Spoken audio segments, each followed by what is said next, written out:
E aí, meus queridos, tudo bem? Eu sou o Prof. Clayton Reis e essa é a resolução de mais uma questão do Enem de 2021, que fala sobre calorimetria e ela diz o seguinte: na cidade de São Paulo, as ilhas de calor são responsáveis pela alteração da direção do fluxo da brisa marítima, que deveria atingir a região de Mananciais.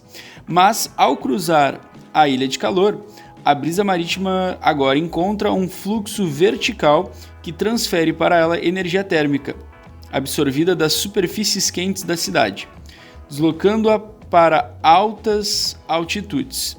Dessa maneira, há condensação e chuvas fortes no centro da cidade, em vez de na região de Mananciais. A imagem apresenta os 3 subsistemas que trocam energia nesse fenômeno. Aí temos a imagem e a questão pergunta o seguinte: no processo de fortes chuvas no centro da cidade de São Paulo, há 2 mecanismos dominantes de transferência de calor entre Sol e a ilha de calor e entre a ilha de calor e a brisa marítima. Esses mecanismos são respectivamente, e aí a gente tem que definir então. Bom, é uma questão bem simples na verdade. Basta tu conhecer os processos de troca de calor e a gente precisa lembrar que existem 3 processos de trocas de calor, né? Que é a irradiação ou radiação, depende aí do livro, né? Pode chamar de radiação ou irradiação. A gente tem o processo de condução, e aí a gente tem o processo também de convecção. Bom, a irradiação, ela ocorre, no caso, nessa situação, pelo Sol, né? O Sol, ele faz irradiação de ondas eletromagnéticas e essas ondas, elas chegam na Terra, né? Elas atravessam todo o vácuo entre o Sol e a Terra, chegam na Terra e a Terra absorve essa irradiação, aquecendo, né? Aumentando então a temperatura dela. Então, o processo de aquecimento entre o Sol e a ilha de calor é um processo de irradiação, tá? E só aí a gente já consegue tirar a alternativa C, a alternativa D e a alternativa E, né? Que a primeira coisa que ele pergunta é isso: entre o Sol e a ilha de calor. Quando a ilha de calor ela aquece, a gente tem que lembrar que dentro da Terra, né, a gente tem a atmosfera, que são gases. Esses gases vão aquecer e justamente vai gerar uma diferença de pressão ali. A gente sabe o quê? Que coisas mais quentes tendem a ser mais dilatadas e isso faz com que a densidade de coisas mais quentes elas diminuam. No caso o ar, né? A densidade do ar mais quente é menor do que a densidade do ar mais frio.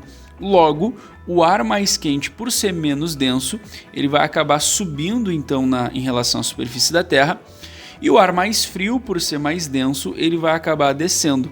Então o que vai acontecer? A gente vai ter um movimento que a gente chama de movimento convectivo, tá? Ou seja, então nós temos o processo de convecção que ocorre ali da ilha de calor para a brisa, que basicamente é o ar mais denso descer e o ar menos denso que a gente tem ali na ilha de calor subir. Tá? Imagina então que isso aqui é o ar subindo.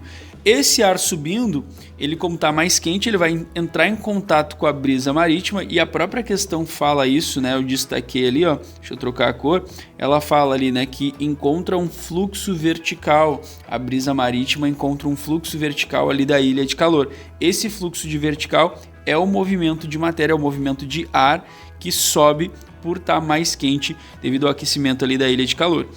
E esse processo é o processo de convecção, que é muito interessante a gente entender que é um processo que necessariamente ocorre com fluidos,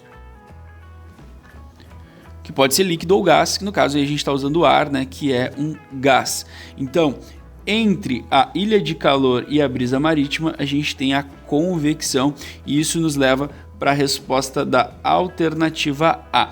A condução é um processo que envolve o contato entre corpos, né, uma transferência de molécula a molécula, que, por exemplo, ocorreria quando uma pessoa caminha de pé descalço no asfalto e acaba queimando o pé. Daí ocorre a transferência de calor do asfalto para o pé diretamente pelo contato de molécula a molécula, e é um processo que a gente não encontra aqui nessa situação, por exemplo, nesse exemplo que ele cita. Então a resposta certa para essa questão é realmente alternativa A. Espero que vocês tenham entendido, espero que vocês tenham gostado. Muito obrigado por assistirem até aqui.